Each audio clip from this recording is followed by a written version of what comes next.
sirna kanaan dhiitamaa jiru.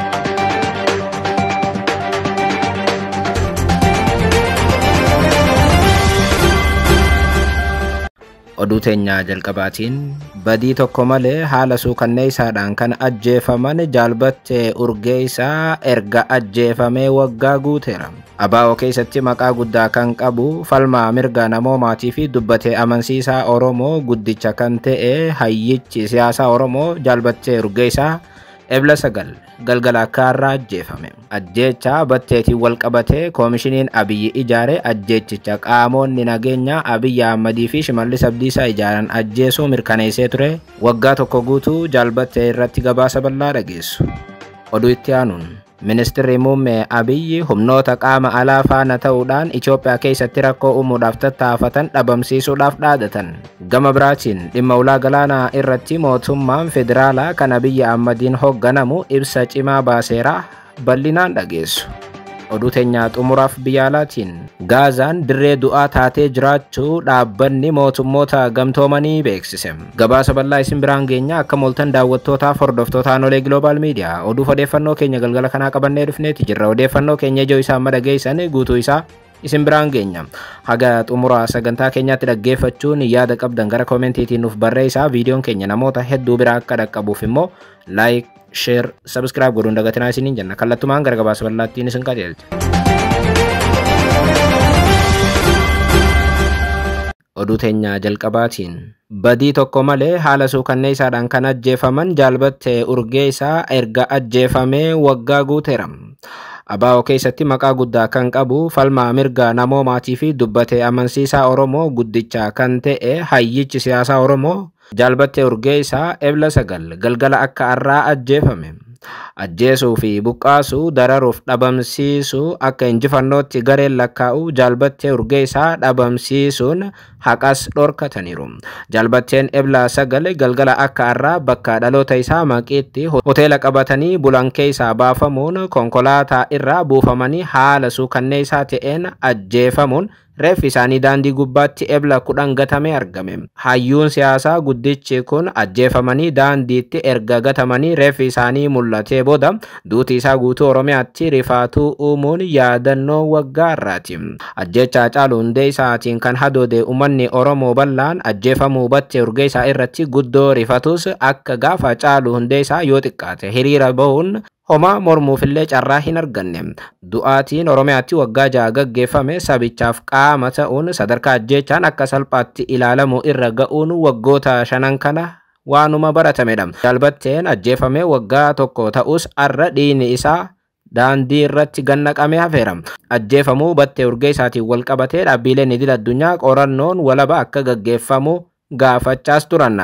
Ameerikaa dabalatee guutuun addunyaa nama miskiina muka jigsuu hin dhaqqabne kana qaamni ajjeese seeraan akka gaafatamu gaaffii dhiyeessanii turan. Haa ta'u malee Haacaaluu ajjeesanii dhiiga isaa kan awwaalan qaamni Abduu Jabbaar Huseen ajjeesee dhiiga isaa awwaale har'as dhiiga Battee Urgeessaa awwaaluuf qorannoon walabaa addunyaan gaafatte kun akka hin gaggeeffamneef dhorkuun har'allee dhiiga Haacaaluu dabalatee kan Batteetis daandii irratti naqamee hafe.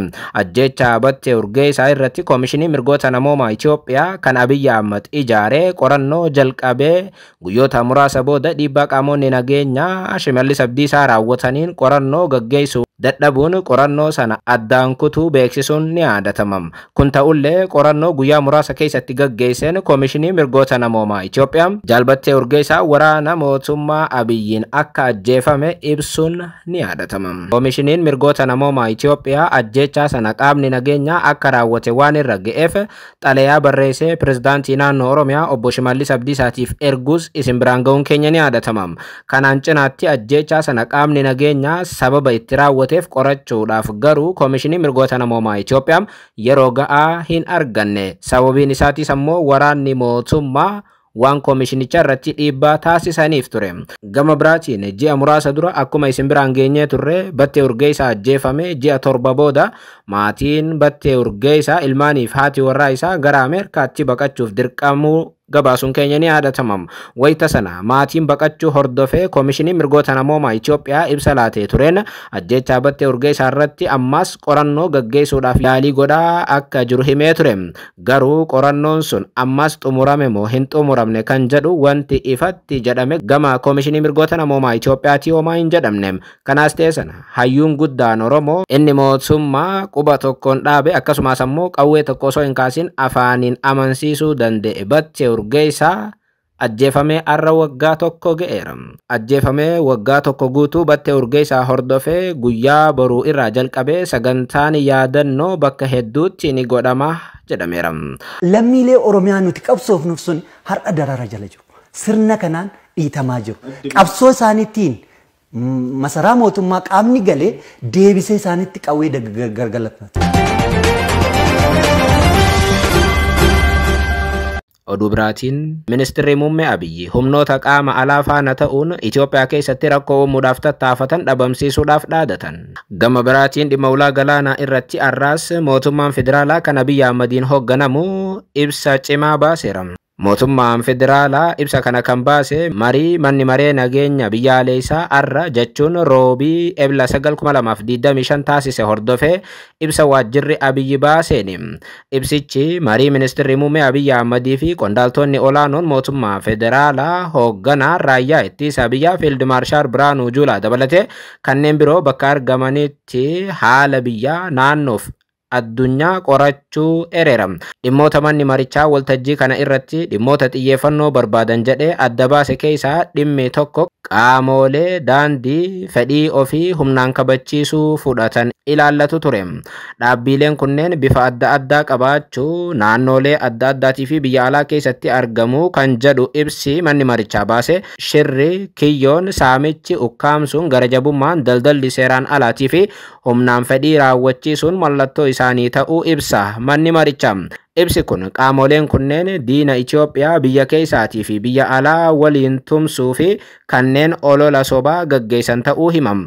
Dhimmi manni marichaa xiyyeeffannoon ilaale jedhame kan biraa haala addunyaaf naannoo walii wal qabatedha. Dhimmoota Itoophiyaa irratti dhiibbaa uumuu danda'an keessaa haala diinagdee addunyaa muddama hammaataa jiru sochii shororkeessummaatii fi daandiiwwan daldalaa idil addunyaa jeeqan jedhaman keessatti argamu. Dhimmoota biyyoota 20 fi dadhabaa jiranii haleellaa saayibarii dabalaa jiru walta'iinsa biyyoota addunyaa diigamaa jiruu fi walta'iinsa addunyaa haarawa uumamu waliin wal qabatan irratti mariin bal'aan akka gaggeeffamee ibsameera.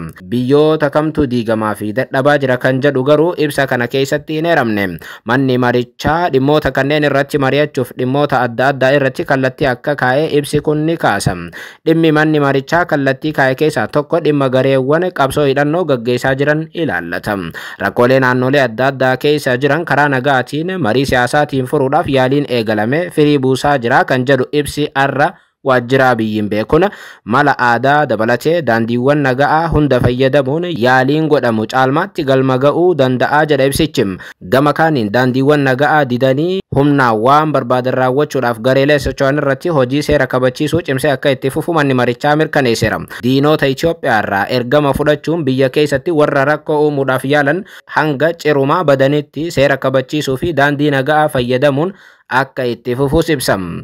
Walumaa galatti mootummaan gareewwan biyya alaa waliin ta'uun Itoophiyaa irratti hojjetan balleessuuf akka jiru dhaadateera. Ibsi mana maree nageenyaa biyyaalessaa kun injifannoowwan dippiloomaasii dhageettii Itoophiyaa idil addunyaatti dabalan galmaa'aniirus jedha. Hojiilee milkaa'ina kunneen fidan daran babal'isuu fi jabeessuun dantaa biyyaalessaa sadarkaa addunyaatti kabachiisuun barbaachisaadha jedha ibsichi.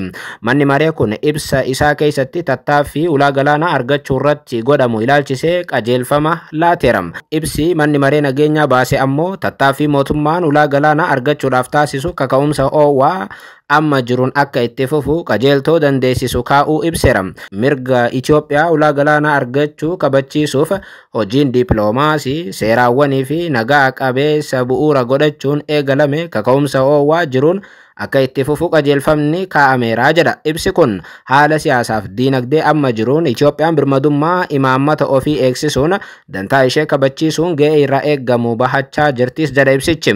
Akkuma kanaan immoo hawaasni idil addunyaa gama nagaaf tasgabbii eegsisuun gahee Itoophiyaan naannichaaf ardittii keessatti bahachaa turtee fi itti jirtu hubachuun deeggarsa godhuudhaaf akka jabeessee itti fufus waamicha godheera. Oduu biraatiin Gaazaan dirree du'aa taatee jiraachuu dhaabbanni mootummoota gamtoomanii beeksise. Barreessaa olaanaan dhaabbata mootummoota gamtoomanii Antooniyoo Guutares namoonni naga'aa du'adhuma hin qabne keessa galanii jiru jechuun Gaazaan dirree du'aa akka taate hubachiisaniiru. Israa'el deeggarsi namoomaas ta'ee meeshaaleen kamuu gara Gaazaa akka hin seenne dhorkuu hordofee dhaabbanni biyyoota gamtoomanii Filisxeemonni Gaazaa rakkina hamaaf saaxilamuu hubachiiseera. Antooniyoo Guutares kana kan dubbatan ejensiiwwan dhaabbata mootummoota gamtoomanii 6 deeggarsi namoomaa Filisxeemota Gaazaa jiran akka dhaqqabuuf gaggeessitoota biyyoota addunyaatti erga iyyatanii booda ture. Ministeerri dhimma alaa Israa'el gama isaaniitiin Gaazaa keessa nyaanni gahaan akka jiru ibsuun Antooniyoo Guutares Israa'el maqaa balleessaa jira jechuun himatan. Israa'el bitoota isa lama irraa kaasuun deeggarsi namoomaaf meeshaaleen gara Gaazaa akka hin seenne uggura keessee jirti. Antooniyoo Guutares gama isaaniitiin Israa'el humnaan Gaazaa to'achuun ishee erga hin oolle dhiyeessiin nyaataatii fi qorichi uummata bira akka ga'u gochuun dirqama ishii akka ta'e ibsaniiru. Yeroo gaarii.